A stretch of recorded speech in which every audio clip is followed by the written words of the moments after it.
ഞാൻ വേണ്ടി നടന്ന് നടന്ന് SBI ബാങ്കിനുള്ളിൽ കയറി അവിടുത്തെ കാര്യങ്ങൾ കഴിഞ്ഞ് അവിടുന്ന് ഇറങ്ങി വരുവാണ്. ഇത്രയും ദിവസമായിട്ട് എന്താ വീഡിയോ ഇല്ലാന്ന് ചോദിച്ചു കഴിഞ്ഞാൽ മനസ്സിന് അത്രയ്ക്ക് അങ്ങോട്ട് സുഖമില്ലായിരുന്നു. ഇപ്പം മനസ്സിന് സുഖം വന്നോന്ന് ചോദിച്ചു കഴിഞ്ഞാൽ ഏറെക്കുറെ വന്ന്. ആ സുഖം വരാനുള്ള കാരണമെന്ന് പറയുന്നത് ഞാൻ ഇൻസ്റ്റയിലിട്ടൊരു വീഡിയോ 10K കഴിഞ്ഞ് പോയി. അതിനെനിക്ക് ഒരുപാട് സന്തോഷമുണ്ട്. അതൊക്കെ അവിടെ നിൽക്കട്ടെ, നമുക്ക് എന്തായാലും ഈ ഒരു ബ്ലോഗിലേക്ക് വരാം. SBI ബാങ്കിൽ കയറി ക്ഷീണം തീർക്കാനായിട്ട് ഞങ്ങൾ ബസ് കയറി ദേണ്ടട ബിരിയാണി കഴിക്കാൻ വന്നേക്കാണ്. എനിക്കാണെങ്കിൽ കിട്ടിയത് 2 മുതുക്ക് കഷ്ണമായിരുന്നു. അങ്ങനെ ബിരിയാണിയൊക്കെ തിന്ന് കഴിഞ്ഞ് ഞങ്ങൾ ദേണ്ടട ഓട്ടോയ്ക്ക് കയറി യാത്ര തുടങ്ങി. എന്തായാലും ബിരിയാണിയൊക്കെ തിന്നതല്ലേ ഒരു നടത്താമെന്ന് വിചാരിച്ച് പിന്നെ അങ്ങ് നടത്താൻ തുടങ്ങി.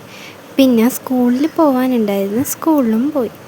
ബാക്ക്ഗ്രൗണ്ട് കണ്ടിട്ട് തെറ്റിയിരിക്കണ്ട, ഇത് ഞാൻ പഠിച്ച സ്കൂളല്ല കേട്ടോ, വേറെ സ്കൂളാണ്. പിന്നെ ഇങ്ങോട്ടൊക്കെ ഞാൻ ഒറ്റക്കാണോ എന്നതെന്ന് ചോദിച്ചാൽ അല്ല, കൂടെ അമ്മയുണ്ട് അച്ഛനും ഉണ്ട്. എന്തായാലും ഇവിടം വരെ വന്നതല്ലേ, അപ്പം എന്തെങ്കിലും കഴിക്കാതെ പോകുന്ന എങ്ങനെയാണെന്ന് വിചാരിച്ച് ഒരു ഐസ്ക്രീം സലാഡ് വാങ്ങിച്ച് കഴിച്ചു. അത് കഴിഞ്ഞപ്പോൾ ഫ്രൂട്ട്സ് വാങ്ങിക്കാമെന്ന് വിചാരിച്ച് കടയിൽ കയറിയ സമയത്ത് ദേണ്ടെ മുന്തിരിയിൽ തേനീച്ച വന്നിരിക്കണം.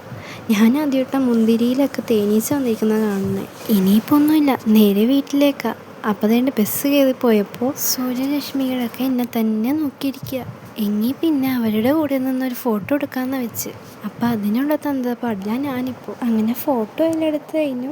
ഇന്നത്തെ ദിവസം വലിയ കുഴപ്പമൊന്നുമില്ലായിരുന്നു, നല്ല അടിപൊളിയായിരുന്നു. കാരണം മൊത്തം യാത്രയായിരുന്നല്ലോ. യാത്ര ചെയ്യാൻ ഇഷ്ടമുള്ളത് കൊണ്ടായിരിക്കാം ഇന്നത്തെ ദിവസം അത്യാവശ്യം കുഴപ്പമില്ലാന്ന് തോന്നിയത്. പിന്നെ ഇതൊക്കെയാണ് ഞാനെടുത്ത ഫോട്ടോ. അപ്പോൾ എന്തായാലും ഇന്നിത്രേ ഉള്ളൂ. എല്ലാവർക്കും ബൈ.